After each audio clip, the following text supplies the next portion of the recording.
Titanic എന്ന കപ്പലിനെ കുറിച്ചും അതിന് സംഭവിച്ച ദുരന്തത്തെക്കുറിച്ചുമുള്ള ചർച്ചകൾ എല്ലാ കാലത്തും സജീവമാണ്. തകർന്നു കിടക്കുന്ന ടൈറ്റാനിക് കപ്പൽ കാണാനായി പോയ സബ്മറൈൻ പേടകം കാണാതായതോടെ ടൈറ്റാനിക്കിനെ കുറിച്ചുള്ള ചർച്ചകൾ വീണ്ടും ചൂടുപിടിച്ചു തുടങ്ങിയിരിക്കുന്നു. അന്ന് ടൈറ്റാനിക് കപ്പൽ അപകടം നടന്ന ശേഷം 700-ലധികം പേർ രക്ഷപ്പെട്ടിരുന്നു. ഇവരുമായി എല്ലാം ബന്ധപ്പെട്ട വളരെ കൗതുകകരമായ കഥകളും ഉണ്ടായിരുന്നു. ഇക്കൂട്ടത്തിൽ ഒരു വേറിട്ട കഥയാണ് ജപ്പാൻകാരനായ മസാബുമി ഹൊസോന എന്ന ആളുടേത്. ടൈറ്റാനിക്കിൽ സഞ്ചരിച്ച അപകടത്തിൽ നിന്ന് രക്ഷപ്പെട്ട ഒരേയൊരു ജപ്പാൻകാരനായിരുന്നു ഹൊസോനോ. എന്നാൽ അപകടത്തിൽ നിന്നും രക്ഷപ്പെട്ട ജന്മനാട്ടിലേക്ക് എത്തിയ ഹൊസോനോയ്ക്ക് അത്ര നല്ല സ്വീകരണമല്ല ലഭിച്ചത്. അദ്ദേഹത്തെ പറ്റി പല കുപ്രചാരണങ്ങളും ഉയർന്നിരുന്നു. സ്ത്രീവേഷം കെട്ടി അദ്ദേഹം പെട്ടെന്ന് രക്ഷപ്പെട്ടു എന്ന ആരോപണമാണ് അതിൽ പ്രധാനം. മറ്റുള്ള യാത്രക്കാർക്കൊപ്പം ആണുങ്ങളെ പോലെ ധീരമായി മരണം വരിക്കാതെ ജപ്പാന്റെ അഭിമാനം ഹൊസോനോ കളഞ്ഞു എന്നത് ഉൾപ്പെടെയുള്ള വ്യാഖ്യാനങ്ങളും അദ്ദേഹത്തെക്കുറിച്ചുണ്ടായി. ജാപ്പനീസ് സർക്കാരിലുള്ള അദ്ദേഹത്തിന്റെ മികച്ച ജോലിയും പൊതുജനങ്ങളുടെ ഇത്തരത്തിലുള്ള സമ്മർദ്ദം കാരണം നഷ്ടമായി. ഈ വരുന്ന ഏപ്രിൽ 15-ന് ടൈറ്റാനിക് ദുരന്തം നടന്നിട്ട് 113 വർഷം തികയുകയാണ്. സാധാരണ ഇത്തരം വൻ ദുരന്തങ്ങളിൽ നിന്നും രക്ഷപ്പെടുന്നവരെ ഭാഗ്യവാൻ എന്ന് വിശേഷിപ്പിക്കാറുണ്ട്. എന്നാൽ ഇദ്ദേഹത്തെ സംബന്ധിച്ചിടത്തോളം നേരെ തിരിച്ചായിരുന്നു അവസ്ഥ. ഹൊസോനോ ടോക്കിയോയിൽ നിന്നുള്ള ഒരു സിവിലിയൻ ഉദ്യോഗസ്ഥനായിരുന്നു. റഷ്യൻ ഭാഷ നന്നായി അറിയാവുന്നതുകൊണ്ട്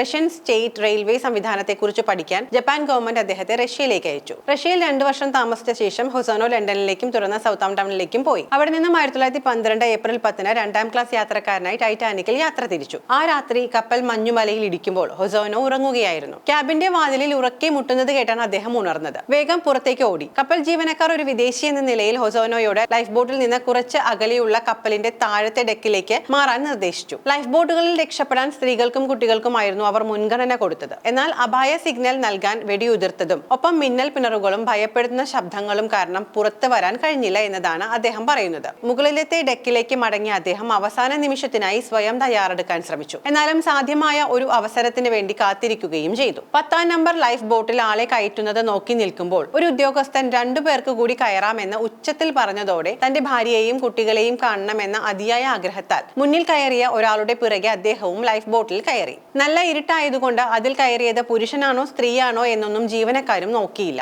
ഏപ്രിൽ 15-ന് രാവിലെ 8 മണിയോടെ ലൈഫ് ബോട്ടിലെ യാത്രക്കാരെ RMS കാർപാത്തിയ എന്ന കപ്പൽ രക്ഷപ്പെടുത്തി. ന്യൂയോർക്കിലേക്കുള്ള കാർപാത്തിയയുടെ യാത്രക്കിടെ ജാപ്പനീസ് ഭാഷയിൽ തന്റെ അനുഭവങ്ങൾ അദ്ദേഹം ഒരു കടലാസിൽ എഴുതുകയും ചെയ്തു. ടൈറ്റാനിക്കിൽ നിന്നും അവസാനമായി പുറപ്പെട്ടത് തന്റെ ലൈഫ് ബോട്ട് ആണെന്നും താൻ തന്നെയാണ് ലൈഫ് ബോട്ടിൽ അവസാനമായി കയറിയ ആളെന്നും ഹൊസോനോ അവകാശപ്പെട്ടു. കാർപാത്തിയ അവസാനമായി രക്ഷപ്പെടുത്തിയത് തന്റെ ലൈഫ് ബോട്ട് ആണെന്നും അദ്ദേഹം എഴുതിയിരുന്നു. ഹൊസോനോയുടെ ഈ എഴുത്ത് വലിയ ശ്രദ്ധ നേടി. ഭാഗ്യവാനായ ജാപ്പനീസ് ബോയ് എന്ന അദ്ദേഹത്തെ വിദേശ പത്രങ്ങൾ വിശേഷിപ്പിച്ചു. ഒടുവിൽ ഹൊസോനോ ടോക്കിയോയിൽ തിരിച്ചെത്തി. ജപ്പാനിലെ നിരവധി പത്രങ്ങൾക്കായി അദ്ദേഹം പ്രസ്താവനകളും അഭിമുഖങ്ങളും കുടുംബ ഫോട്ടോകളും നൽകി. ആ കുടുംബം ഒന്നാകെ പ്രശസ്തി നേടുകയും ചെയ്തു. എന്നാൽ കാര്യങ്ങൾ ശരവേഗത്തിൽ തിരിഞ്ഞു മറിഞ്ഞു. ഒരു ഫസ്റ്റ് ക്ലാസ് യാത്രക്കാരനും ടൈറ്റാനിക്കിനെ അതിജീവിച്ച മറ്റൊരു യാത്രക്കാരനും ആ കപ്പൽ ദുരന്തത്തെക്കുറിച്ച് ഏറ്റവും കൂടുതൽ വിറ്റഴിക്കപ്പെട്ട ഒരു വിവരണം എഴുതിയ ആളുമായ ആർക്കിബാൾഡ് ഗ്രേസി നടത്തിയ കടുത്ത വിമർശനം അദ്ദേഹത്തിന്റെയും കുടുംബത്തിന്റെയും ജീവിതം മാറ്റിമറിച്ചു. അദ്ദേഹം ലൈഫ് ബോട്ട് 10-ൽ രഹസ്യമായി കടന്നുകൂടിയതാണ് എന്ന് ആർക്കിബോൾഡ് വിശേഷിപ്പിച്ചു. ബോട്ടിന്റെ ചുമതലയുള്ള നാവികനായ